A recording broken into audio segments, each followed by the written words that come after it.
Okay. Okay,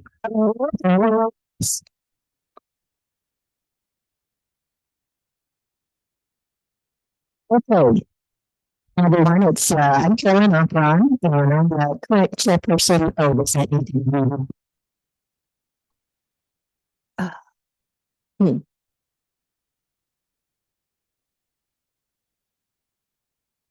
I need you to be quiet. All right, I'll figure it out. I'll figure it out in a minute. Okay, the second just was okay back. Um, so I wanted to share with you, listen, oh, I know, I just need to, there, mute that. Okay, I figured it out. Take a second to think about it. Okay, so, good evening. Welcome to the Sierra Club meeting.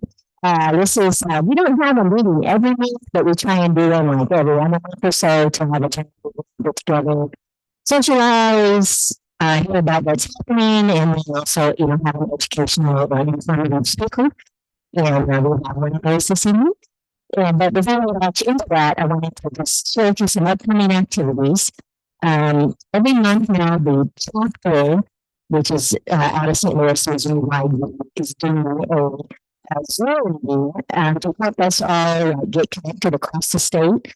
So it's both for new people who want to find out what the Sierra Club's doing, and also for experienced people who are maybe interested in working on something and want to connect with others across the state, or if we're already working on something and we want to get together, that's what that meeting is for. And it's one monthly, and it's going to be Wednesday, January 29th at 7.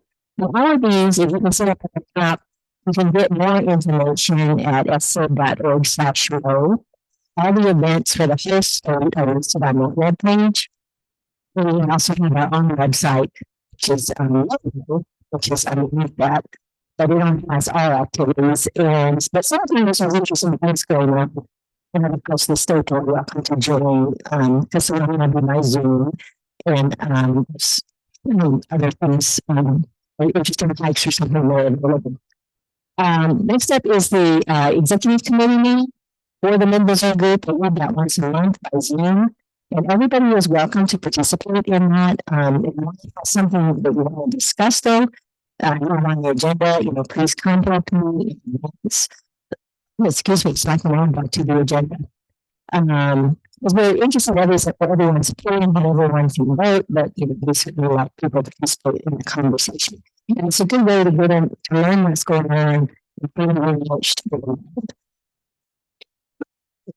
the next up is Save the Date. Right now, we're going to we're targeting February 11th, Tuesday evening, for the annual City Council Candidate Forum to have the candidates talk about their thoughts on climate action and other issues. That's just co-sponsored by several different organizations, and so that's what we're working on February 11th. Then we have the Three Creeks Conservation Area Hike. It's a 3.5 mile loop hike. So one of the shorter ones that our Adams leader, Mike Courier, does. That's on February 16th. And then if anyone is interested in being an Adams leader, you can use some more. Adams leaders, of course, playing roles of language. You don't have to hike. It can be going to an event. It can be riding bicycles, it can be canoeing, it can be camping, there's all kinds of choices. And St. Louis is holding an in-person levels reading training in February if anyone's interested. If the other option, of course, is to do the training online. And so we don't have to go to one-person training. I know some people might prefer that, so I wanted to mention it. And if to become an Adams leader, you also have to have first aid and CPR training, and the organization will pay for you to get those trainings that you need. Okay, then calls to action. We have a couple of activities that are going on, and there's some flyers on the back of them. But if you didn't get one out of the last two events, you can pick one up. But giving the QR code or the link to our calls to action. Right now, we are people to contact the city council of Florida to express your support for 100% renewable energy by 2035. They will be talking about renewable energy ordinance and council meetings program in February. It's 100%. Wind is moving out at only 30%. This is only 10% more than we're committed to right now, which is, really not good. So we need people to encourage them to, aggressively be bold, shoot for higher goals, and go for 100%. And all of the research that our organization and others in the coalition have done indicates that, it really is feasible, the world is doable, and we just need them to set the goal so that the clear water night can strive for it. The second thing is Missouri was awarded around $70 million of Inflation Reduction Act money to establish a program to improve the energy efficiency of homes and multifamily buildings in Missouri. This is something that we definitely need. We have a lot of infrastructure, energy efficiency improvements. We have a lot of people in Missouri and in Columbia who have what they call income. And so this would really help those people. And so Missouri doing the Department of Natural Resources started dragging their feet about getting the program put together. And so this gives you an opportunity. It's one of those click to send an email climate actions where you can personalize it. So you can say, well, this is, what I think would be most helpful in terms of energy efficiency improvements. And also, for yourself and encourage them to and then volunteers. We always can use more volunteers. If you're interested in someone in particular, then you can just let me know and we'll figure that out. I also wanted to share some specific areas where we need people. We have a political panel that runs our endorsement process for candidates. We're just starting now for the April election for the city and school board through that process. And several of our members, for one reason or another, have left the committee when we out town, things like that. So we need some new committee members. And we would love to have everybody who's interested in a political candidate side of things, but we'd love to have some coming up there. The Earth Day Festival is, of course, a huge coalition event that this plan that we're working in Columbia. I believe they said they're coming up in the 35th anniversary year this year. And a bunch of board members that used to be very active in the planning and also moved out for various reasons. So we need some people who would like to get involved in the Earth Day Festival. And really involved. This kind of organization will show you ideas, which should be valuable. Maybe willing to take action items and contact people and things like that. So that's another opportunity. And then Sierra Club always has a booth on Gladman, which is the educational section of the event. It would be great. I've done it the last several years, and I'd like for someone new to step up and be the organizer. Just to what we're going to do in the booth, get people registered, that kind of thing. So, and we always need more help with social media. So if anyone is willing to do someone to take over posting on Instagram. And then finally, I wanted to mention Sierra Club has a real interest in public transit in the community because that would not only is an equity issue, for people that don't have access to car but it also helps us reduce conditions if more people can necessarily take the numbers apart. So we're very interested in what the public transit administration does. So I just want to mention that there's multiple openings on that group right now in Patricia City due the book of Rule 7. So if anyone's interested in that is as well. So with that, and it'll pop on here that let's change that. I was going to say it'll pop on here that people need to be admitted if I fix it so that improve sound quality.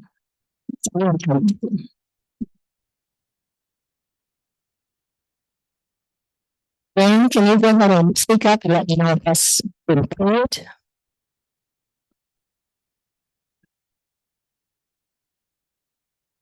Jay, excuse me, Jay. And I know because I'm using this one because I'm so okay, it's unintelligible. I've got somebody from the help desk trying to come over to see you guys and try and improve prove the sound. Okay, well, we are going to switch the microphones. I get the speaker up here, so. It's the microphone. It just comes on like it's blasting too loud, like an overtone. And so it makes it so we can't understand your words. Thank you for having this slide because I can read it. I don't know what you said. Jan Dye just said the sound is garbled.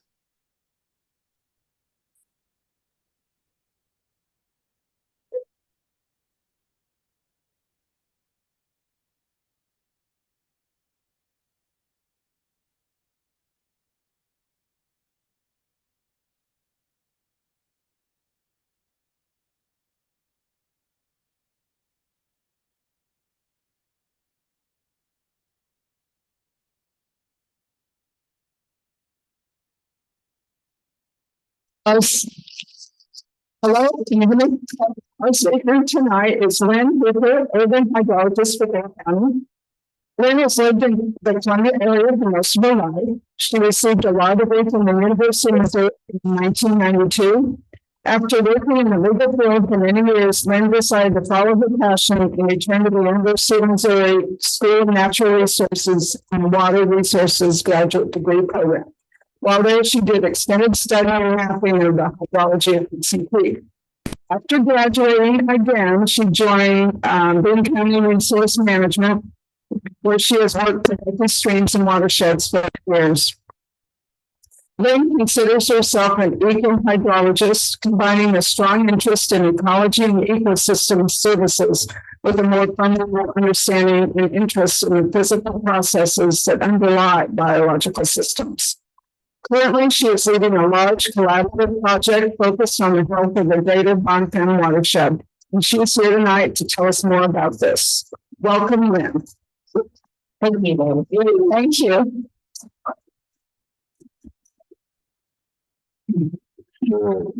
See, can you hear me okay? I got this adjusted back over to the right spot.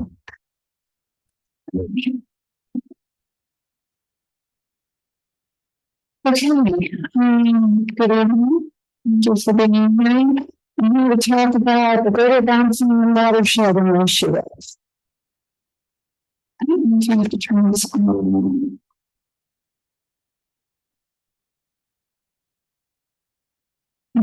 Might be an on switch.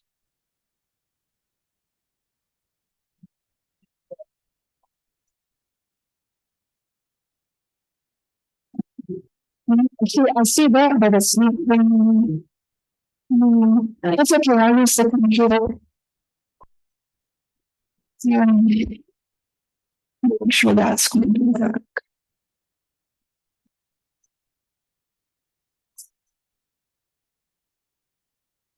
Okay.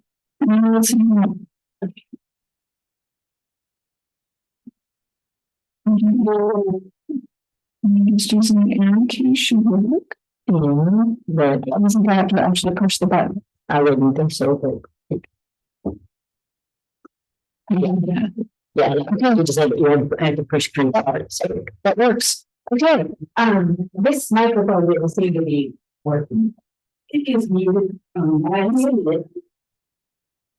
I mean, I put it back. They said it was out garden. Check. Yes.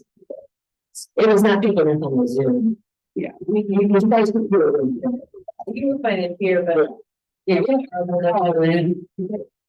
I assume you have them on the chat. The person who called in.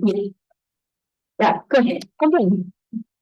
So, the Greater Bonne Femme Watershed Initiative. Let me see. I'll get it from okay. We're talking about the Greater Bonne Femme Watershed. So there's the Little Bonne Femme Watershed where Walker's and State Park is, and the Bonne Femme Watershed where the Three Creeks Conservation Area is located. Okay, I'm going to start working. So zooming in a little bit, this map shows the extent of the city of Columbia. Coming down into Little Bonne. So the gray This is fairly recent. This was from late summer last year. And then the extent of the city of Ashland coming up into the Bonne Femme watershed. So as a side note, I understand from City of Columbia officials that they do not anticipate much expansion further south. The reason for that is current sewer line limitations. It's anticipating an expansion to the north, both in the residential housing areas and then commercial industrial type corridor expanding to the north in general parallel with Highway 63. That's part of the City of Ashland's comprehensive. I believe that's available on our website. So we'll talk first about the watershed-based plan development. So we have 6 stream segments in the Bonne Femme watershed that are on the Clean Water Act 303D list of impaired waters. You will see 5 streams listed here. It's 6 because both of the water body IDs for Bonne Femme Creek are listed. Those are all on the 303D list in payment for E. coli. We're also interested in nitrogen, phosphorus, and sediment. Although we do not have nitrogen and phosphorus water quality standards in Missouri or flowing waters yet, the EPA regional criteria for this region, we know from some historical water quality monitoring in the watershed that we have approached the thresholds for impairment based on those criteria. And we're concerned about sediment because of the contaminant which resides in the Devil's Icebox cave system.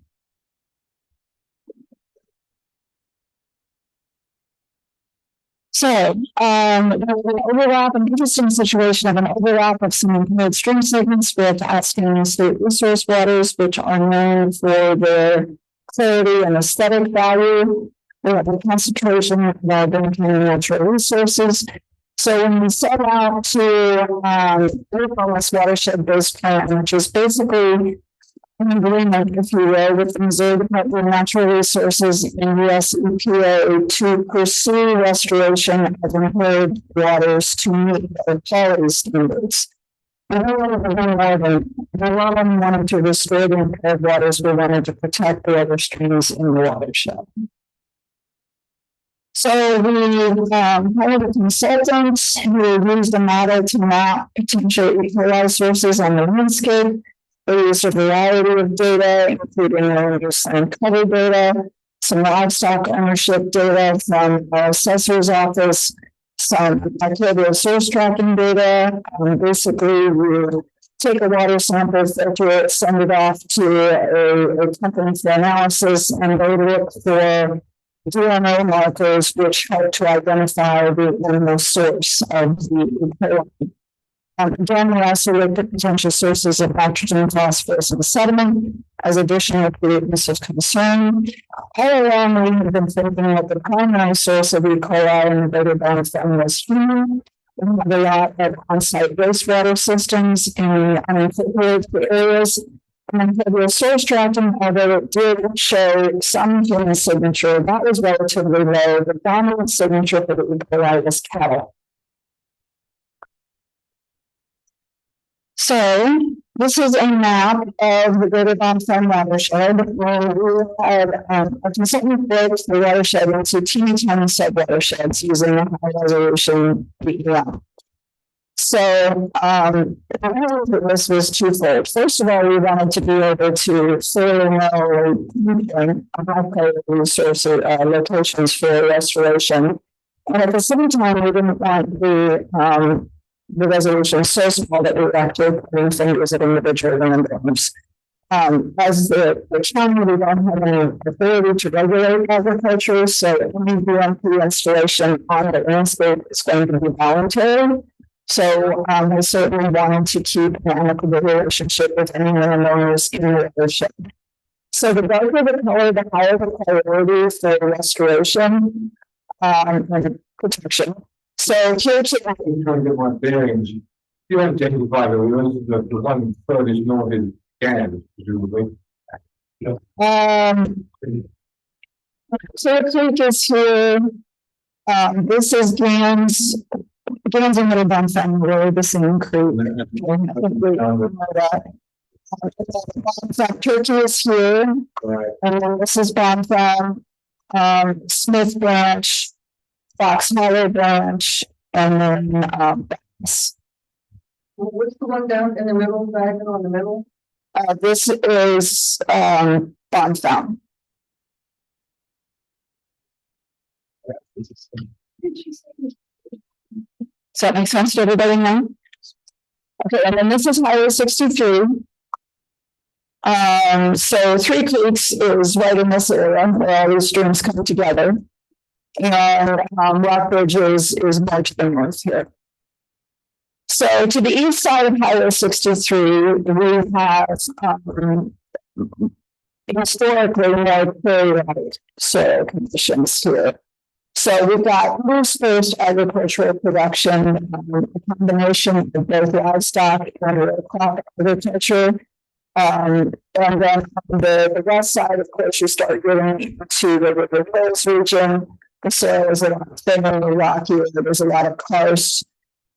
So most of our high priority areas are here to the east of Highway 63, although we do have some down here around Ashland, and then a couple of pockets here and there.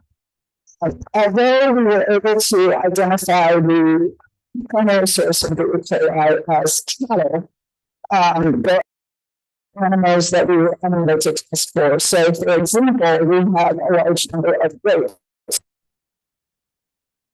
Solid damage. And we are not able to we can do a ruminant analysis. It's the whole category of ruminants, but we're not able to get a final resolution to decide whether it's goat or sheep or the variety of ruminants. Cattle is the only part of it. Okay, okay, so our watershed-based plan was approved by US EPA on June 12th of 2023. It has a 21-year time frame. The reason for this is that, again, we need voluntary compliance to get the best management practices installed. We wanted to be sure that we had plenty of time to do this. The focus is on agricultural best management practices. We had a cover crops pilot project. The reason for this, again, is that interspersed mosaic of agriculture types. So we might have a livestock production area right next to it. Well, if the stormwater drains across the row crops, then we're going to want to have some cover crops there to help slow that water down and infiltrate it, let the soil microbes do their work. We're going to have a demonstration project at South Farm. Outreach and education primarily focused on agricultural landowners, and then an on-site wastewater and incentive program. So Boone County Resource Management now houses both the permitting process for on-site wastewater in unincorporated areas of the county and enforcement of the wastewater regulations. So we are developing a program that people with different types of on-site wastewater systems will be able to go online, take a course, demonstrate that you've completed the course, and then provide a receipt and be eligible for up to $200 to have your on-site wastewater system maintained. We're hoping that this is very popular and that we can get support from the state legislators to develop a program offering this kind of an incentive. A lot of the area is karst. Yes, to the west of 63. So it's basically, some soil on top of this very porous rock. Yes. And I would think that wastewater, lagoons or whatever, if you're on like north under the land that was used to be glacial, whatever that's called, different kind of here. When there's something that leaks in, it goes through soil layers and sand and silt and clay layers and all, and it has time to filter before. But in these karst regions, it just goes hitting the rock and it goes through those little holes and it shoots directly out into the stream. And you would think that, given its karst, that they would be, we would be able to have more regulation against on exactly what kind of sewage they can have individually or right. We're looking at all of our options, and one of those is potentially restricted requirements in sensitive areas moving forward now that we have both pieces of the puzzle on wastewater and resource management.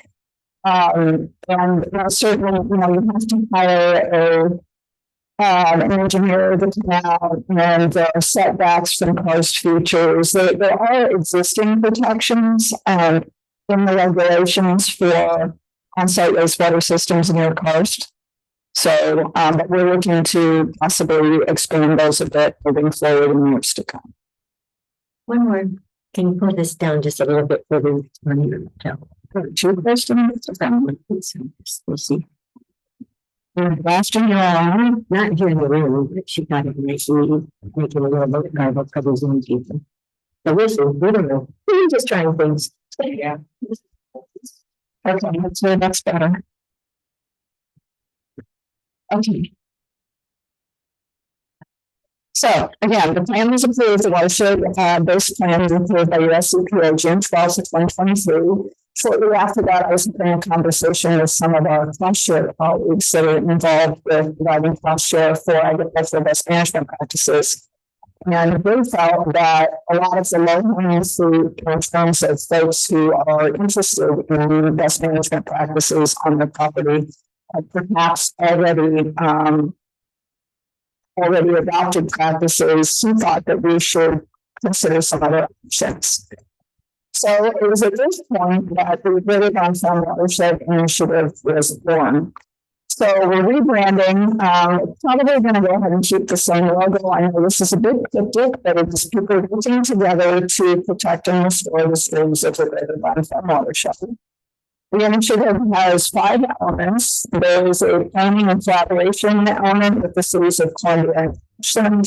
We are hoping that the watershed management plan will be adopted by the county and both cities. Of course, we're still going to implement the watershed-based plan that we agreed to with the natural resources and US EPA. We're looking at wildlife habitat restoration. So we have a number of large landowners in the watershed who are not agricultural producers. So we want to offer options. So looking at restoration of native vegetation, looking at green corridor restoration, various different options for wildlife habitat. And then this mission is going to bring on just outreach and communication is what we're calling it now instead of education for not just agricultural landowners, but residential landowners as well. And eventually we would like to expand our program to include commercial landowners.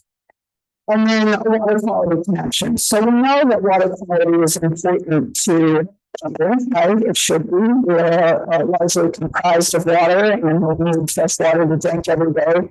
But how do we make that connection? And water quality is so important for human health, drinking good clean water, getting outside and enjoying the benefits of nature, including good clean flowing streams. It's important for environmental health. So thinking about agricultural production, people want to eat local, healthy, regenerative, organic food. And then from the ecosystem health side, we're looking at water quality and how it affects the animals and plants on the landscape. So those are our 5 pillars. We've hired 2 teams of consultants to assist in developing the plan. Oops. Got really crazy. I'm not sure what happened there. I'm so sorry. Please bear with me. It's been a long day and I'm a little nervous, of course. So this is our list of partners. It's been very exciting. Almost everyone I have talked to and wants to become a partner has said yes. And so we have this expansive list of partners.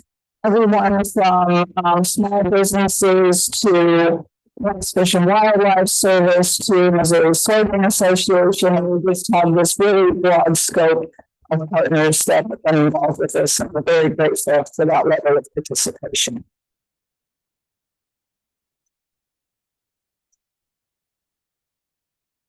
It goes forward when we wanted to. So the question of course is, how do we energize people? How do we connect them with the greater Bonne Femme watershed and all amazing natural resources? So we want to foster a sense of place and increase connection to environment and community in the process. We want to show people that individual actions and steps are contribute to a cultural challenge to restore and protect the greater Bonne Femme watershed. And where do we start? We start by meeting people where they are, the current attitudes and perceptions for restoring and protecting the natural environment.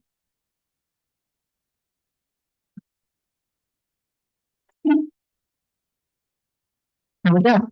And I like to throw this in here because Jacques has said it so well. We're going to protect what we understand and we understand what we are taught. I'm just saying something. All you do is tap it very lightly and it goes. Pushing it hard, when you do it. Okay.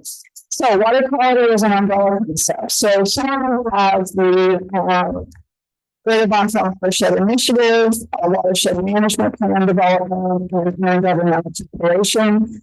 The stakeholder piece, we hope to have the Watershed Management Plan available for public comment on November 1 of 25.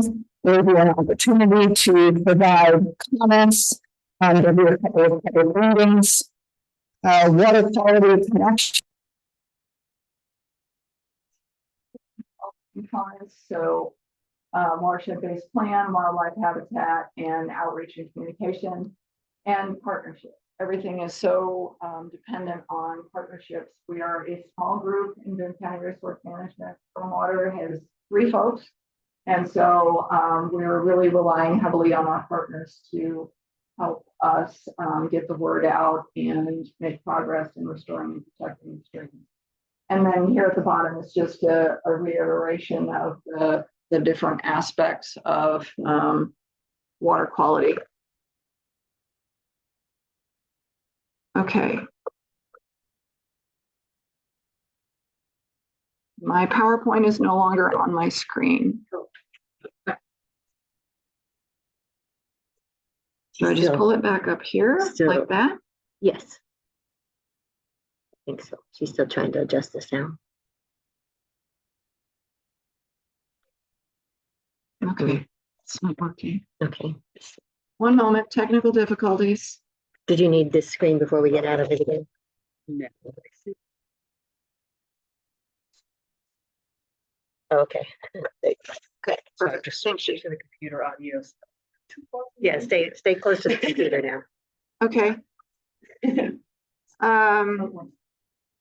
So we just submitted our implementation proposal to Department of Natural Resources today. It has a 2-year time frame. The first 2 years are going to focus on the demonstration project at South Farm with a variety of agricultural best management practices, water quality monitoring, both at the demonstration site to show any improvements in water quality once those are installed, and also to reestablish a baseline of water quality in the Greater Bonne Femme watershed. Outreach and communication, we are going to be contracting with an organization called Understanding Ag, which is internationally known for doing training sessions with agricultural producers to teach them about regenerative agriculture and soil health practices. This is a nice synergy with the City of Columbia Food Council that just launched in 23. They just started having meetings. They're looking at a variety of issues with local food supply. We really want to find a way to increase market opportunities for locally grown, regeneratively grown produce. So Columbia Center for Urban Agriculture, Center for Agroforestry are both partners. Broad perspective on ecosystem health, we're looking at aquatic habitat, so fish and macroinvertebrate communities, chemistry and connectivity. We have become engaged with the Missouri Stream Connectivity Partnership. That's Missouri Department of Conservation, Nature Conservancy, and U.S. Fish and Wildlife Service primarily. We have 7 county-maintained low water crossings in the greater Bonne Femme, and we want to have those checked out and figure out if they're causing any problems with connectivity for aquatic organisms and things like that, and maybe look at replacing those with span bridges at some point in the future. And for wildlife habitat improvement in general, terrestrial, we want to have recommendations for that incorporated into city and county land use planning. So again, riparian corridor restoration, native plants on the landscape. And then I put the Central Electric Cooperative Wires Over Wildlife program here as an example. So in places where there are electrical wires on poles, landowners can sign up for the program and install native plants below the wires instead of fescue. So we're hoping to have a broader adoption of that policy by Boone Electric, Ameren. They may already have these programs. I'm still kind of researching this, but we definitely want to get the word out. Human health, healthy environment for people to connect to, physical, mental, emotional. There was a recent study that came out of England that indicated that not only do people have improved health results if they spend time in nature, but the more biodiverse the natural environment is, the better the health outcomes. So we really want to work on restoring these native plants and hopefully the native animal community as well. We are, one of our teams of consultants is doing what's called a return on environment study. So that sort of has 2 different facets. One is looking at the economic benefit of ecosystem goods and services. This is a way to give nature for nature's sake a voice in land use planning considerations, and then a sociology component. So where do citizens stand on their views of the watershed, what affects perceptions and behavioral change, and what do we do to try to change those perceptions? Messaging, media, partnerships, and do those things need to be different for different constituents in the population? Again, outreach and communication, focus on residential landowners in the initiative. We are going to develop an incentive program for folks who install best management practices on their residential property that will include signage. And we have devised some new events and activities. We're going to continue to have our annual water festival at Rockbridge Memorial State Park, and our water quality monitoring blitzes in the spring and the fall in and around Rockbridge Memorial State Park. But we're adding Creek Week. That is going to be the week leading up to the water festival with a variety of activities. Scavenger hunts, we're going to work with the educators from the City of Columbia on developing some scavenger hunts that can be used with very small children to help teach and promote water quality principles.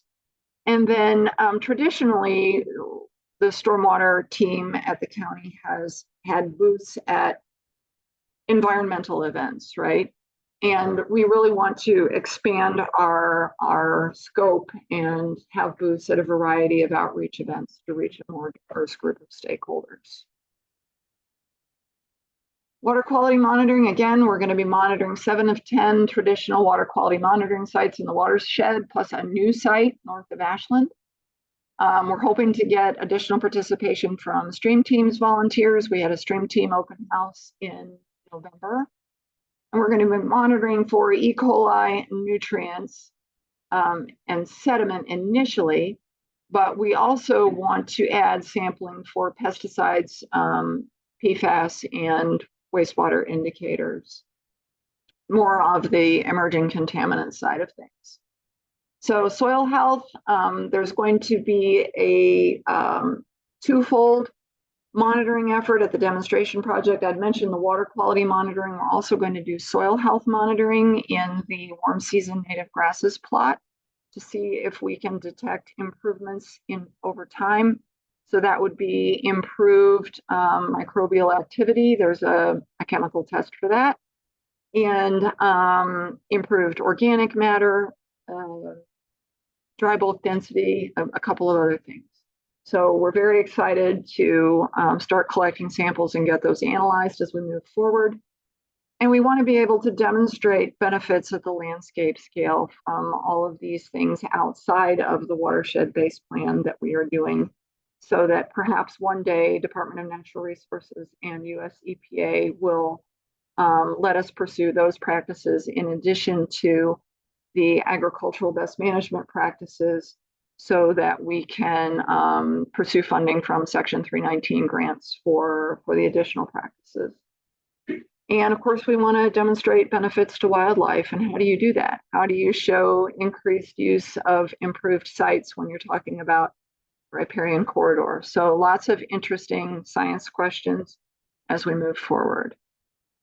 So again, we just submitted our implementation proposal today, hoping to hear something about that hopefully within 7 or 8 weeks.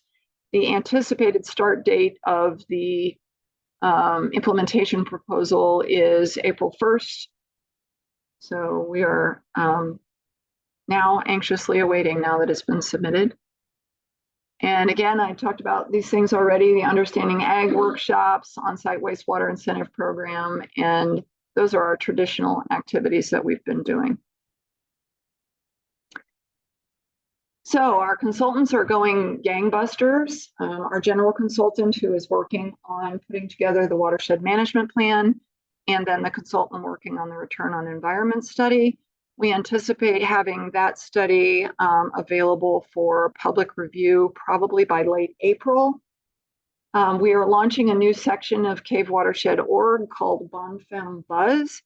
And this is going to offer periodic updates on milestones in our process, on the initiative, and then cool things that our partners are doing to contribute to our objectives in restoring and protecting waters in the greater Bonne Femme. We started our planning subcommittee meetings this morning. This is a group of policymakers from the City of Columbia, City of Ashland, University of Missouri, the utilities, Boone County Regional Sewer District, the Health Department. So bringing a bunch of people into one room to talk about, what regulatory changes might help to improve water quality in the greater Bonne Femme, and also what internal policies that our various partners might be able to adopt to move toward these goals. And again, the watershed management plan should be available for public comment by November 1st. And we expect our first update of that plan in 3 years. The first iteration is going to have a lot of next steps, baselines that we want to reestablish, things like this. So we want to have more action steps in the next iteration and specific goals moving forward. And finally, that concludes my presentation. Yes. Use a mic. Question? No, I think we're gonna have to repeat them. Would you mind repeating? Not at all. Just a larger picture. How long has this been going? So the watershed base plan was approved by EPA June of 23, and we have been working on the initiative since roughly July of 23. And why was Bonne Femme chosen? Is this a model which you might use on other watersheds, or what's the deal? 6 impaired stream segments in one watershed. So we've got the concentration of the Boone County natural resources and the concentration of impaired waters. So it's a squeaky wheel, if you will, and we definitely want to do something in this area where so many people recreate and enjoy being outside. And so it is indeed a model. So once we've developed the watershed management plan, we hope to look at its applicability as a tool in other watersheds with impaired streams within Boone County and perhaps beyond. And you're not really started much monitoring. So We have monitored in the past, just not for the last 4 years, roughly. So we want to start that up again and see where we are, how things are doing, and that sort of thing. I'll see. Yes. See Yes. what's the water quality like in Bonne Femme Creek?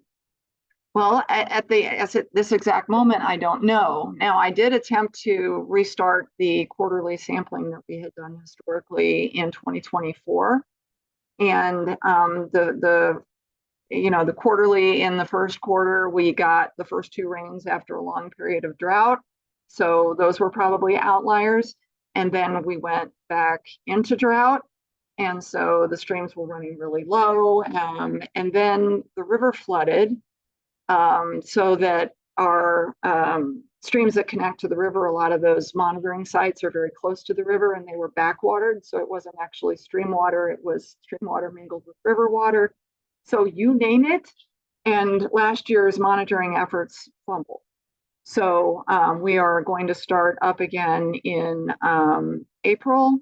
And this time we're going to focus on the recreational season because the E. coli water quality standards are framed within the recreational season, which is April 1st through October 31st. And so we are going to do monitoring in those periods each year and hopefully avoid some of the heavy influence of the spring rains and then the late fall low flow conditions.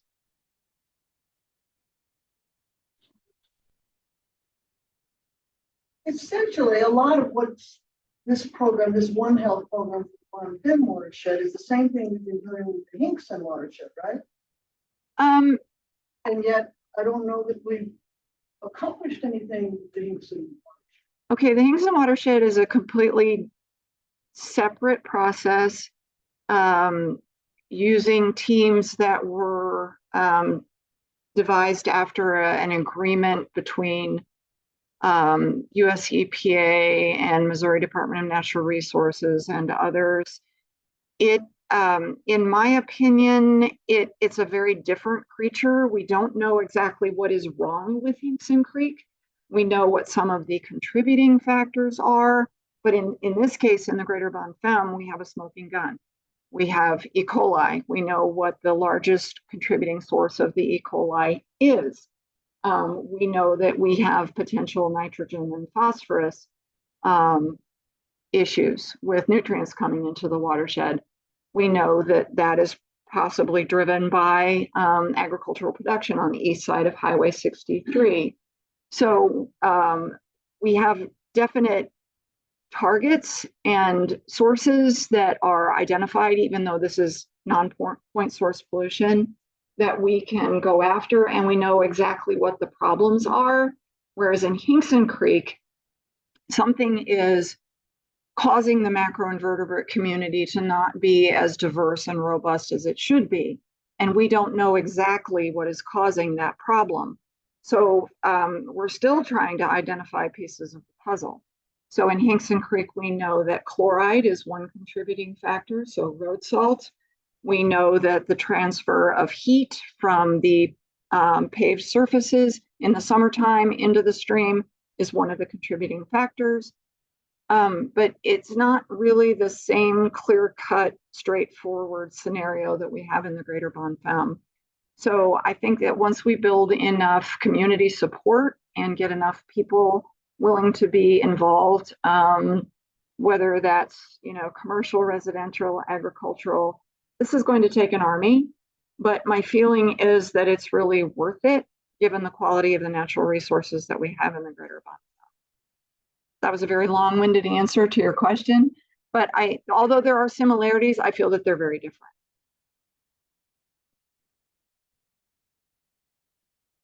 Thank you.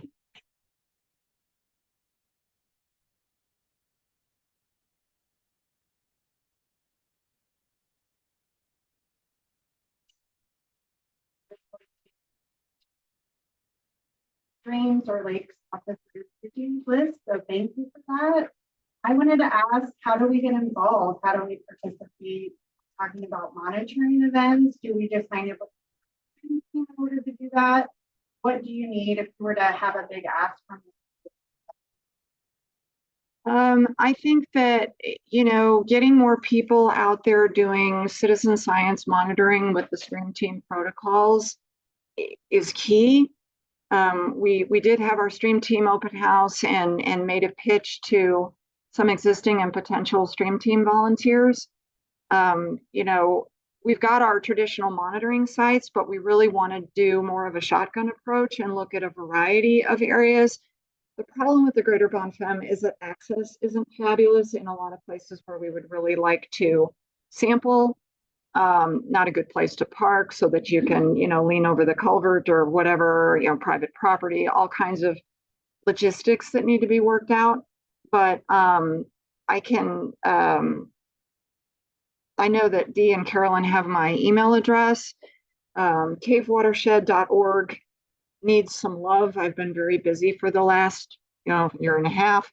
And so we are getting ready to launch the Bonne Femme Buzz. I'm getting ready to update the calendar that's on the website with our event dates. And there'll be more information available. We also have a listserv. So if you are interested in receiving periodic emails from us about events and things that are going on, then if you contact my email, again, Dee and Carolyn both have that, then I can get you added to that mailing list as well. Well, a regular stream team training. Right, and anyone who has any, has a stream team or is interested in helping with the monitoring in the Greater Bonne Femme, we would definitely encourage them to get in touch, and we will find you a spot. What changes, improvements for folks, landowners who've got, dealing with their wastewater? Have changes been made in this short time you've been doing this?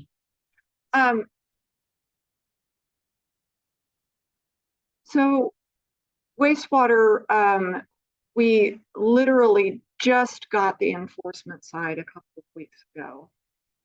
It's a complaint-driven system, so unless the health department had received a complaint from someone about a wastewater discharge, nothing proceeded to do any enforcement. So we are hopefully at some point in the future going to improve the regulatory structure so that, if you get an on-site wastewater system, you might sign a maintenance agreement, and it would require periodic maintenance and things like that. Those protections have been absent in the existing regulatory structure, and so we are going to work to make it a better system moving forward. Other types of practices that we would encourage people to do would be, of course, replacing non-natives, installing natives if they have any type of stream or tributary adjacent to their property, beefing up the riparian corridor. There are a whole variety of things that people can do that I think are very in line with suggestions and recommendations by folks like Sierra Club and the city's climate action and adaptation plan. You can do rain gardens, you can a whole suite of potential practices that I think people don't really understand the benefit of. And I think we have a long way to go in getting people away from this mindset of the perfectly manicured lawn comprised of fescue and some ornamental plants that do absolutely nothing for our local pollinators, right? So it's going to be a long process, but every little bit helps. And so I think as we move into a neighborhood, another thing that we're working on, last year we did a riparian corridor workshop on East Campus subdivision. And we met with some of the neighbors there and talked about ways to improve, the riparian corridor on Hickson Creek and things that people could do in their own yards. And we had a very positive response from that.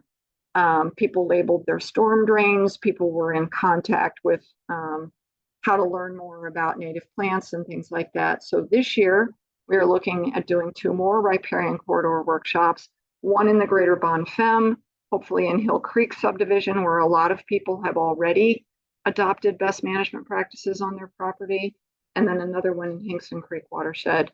And so our goal is, as the years move on, to kind of move from neighborhood to neighborhood and try to spread the word that way as well. It'll be through the neighborhood association and them reaching out to folks that live in the neighborhood. That's how we had done it before. Yeah.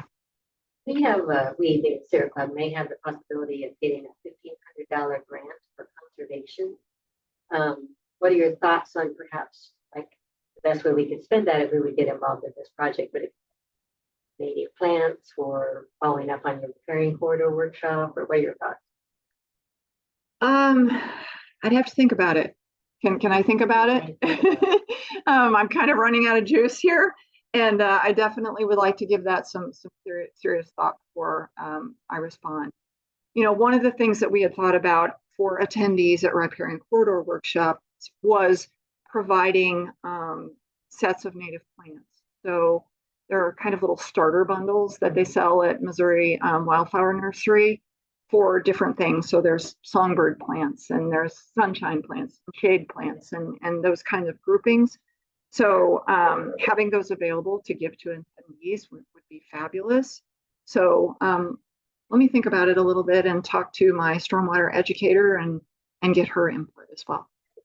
We, you know, we came up with like do something with native plants. That was about as far as we got so far. Right. Yeah, I think really it's very helpful to people to have the plants and, you know, get out there and go, I've got to plant these. Yeah. Right. Yes.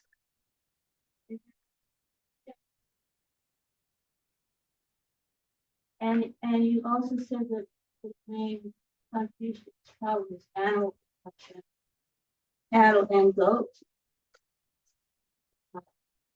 And I was wondering if there's any movement to encourage farmers to grow more plants, less animal production, as lots of research that this would promote better human health as well as their better soil and water health. I think that's a bit politically charged for the county to undertake. And we certainly don't want to tell people to do those things, but we are recommending things like managed rotational grazing, which has proven to not only benefit water quality, but to benefit soil health. We're promoting things like, you know, cover crops, continuous living cover, keeping a living root in the soil for as many months of the year as possible to encourage water infiltration. We're encouraging buffer strips around agricultural lands to provide a vegetated buffer between the agricultural production area and adjacent lands or streams. So we're promoting practices that will mitigate some of the effects of the animal agriculture, but not trying to promote folks making a change to the nature of their production system. Resistance. In my personal opinion, and based on a lot of the things that I've seen Understanding Ag do, having animals on the land is actually very beneficial for soil health. Integrating animals with food production, as in crop production, can have a lot of benefits. Think of the herds of bison that roamed across the United States many years ago and created the prairie lands because of their constant working of the soil and the fertilizer and all of these things. So I think that for me, it's more a question of management than removing the agricultural production from the landscape. Well, are there large farmers who are doing crop farming and they're pouring all sorts of chemicals on the land? Is that a problem?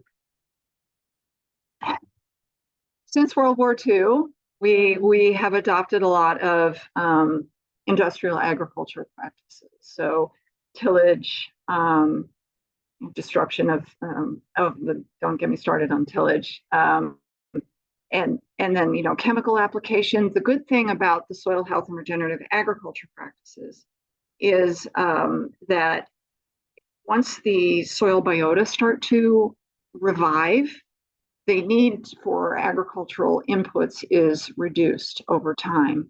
So if you've got the microbes that are supposed to be there and not being killed by the application of the chemicals, then they can improve the nutrient uptake of the plants. The mycorrhizal fungi can come back in the event that you stop doing tillage. All of these things in turn improve the farmer's bottom line, so they're not spending as much money on inputs. So there's this very slow cycle upward, but we have to get started. And there are several impediments to row crop producers adopting things like cover crops. It's not just the cost of seed. If you're going to move into no-till, you need a special drill to plant the seed, and those drills are very expensive. Cost share covers seed but doesn't cover the equipment. So locally, some things are being done to try to help the movement toward no-till. So Boone County Soil and Water Conservation District, in partnership with University of Missouri Farms, purchased a drill that they refurbished that people can now rent to use on their property. So it's going to take a lot of innovation and dedication, and again, meeting people where they are, to move forward and improve the health of the landscape and the water quality as well. But you know, you can't just go busting out of the gate and tell somebody what they need to do. That's very off-putting. So we need to find a way to attract people to us, offer some carrots and not sticks to get them engaged with the process and why water quality matters to them, and then move forward from there on how everybody has a role to play and could participate in improving water quality in the greater Bonne Femme and of course beyond. Do you have any idea if there's any farmers organization working outside encouraging farmers to improve the ecology of their land? So I think there is a movement amongst agricultural producers in this country toward regenerative practices.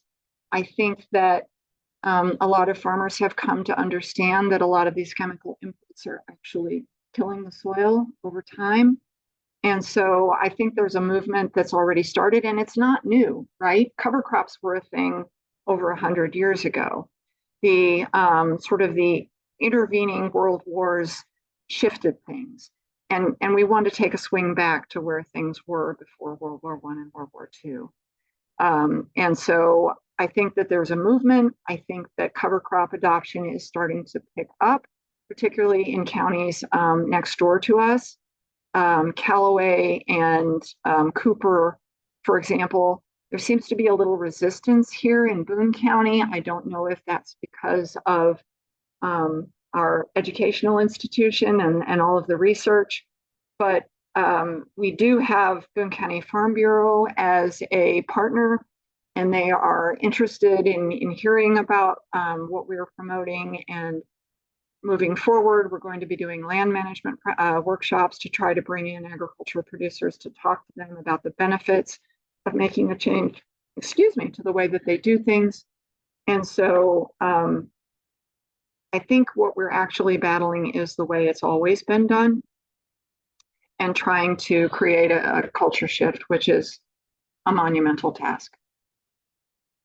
I think the MU Center for Regenerative Agriculture, are you familiar with that? The what? The MU Center for Regenerative Agriculture. I know. It's a kind of new thing, I think, that they started, and they actually have money that they're using to help farmers in the area start. They're a partner. Yeah, they're another one of our cost share partners. Yeah, they have an educator Yes. So there are things being done currently. We just are hoping to speed up the momentum a smidgen. Does anybody else have any more questions, comments? All right. All right, well, thanks so much. Thank you. See if I can figure out. Jeff? I'm really, I want to apologize to everybody for the confusion. It turns out that there's a bad cable from here to there. So we had to switch from the incorporated sound to just the using the computer's speaker. So the one time I thought I finally had everything perfect, we had a bad cable. So we just want to thank everybody for coming. You got 20 minutes before the library officially moves down, so you can go check out a book. Thanks very much. All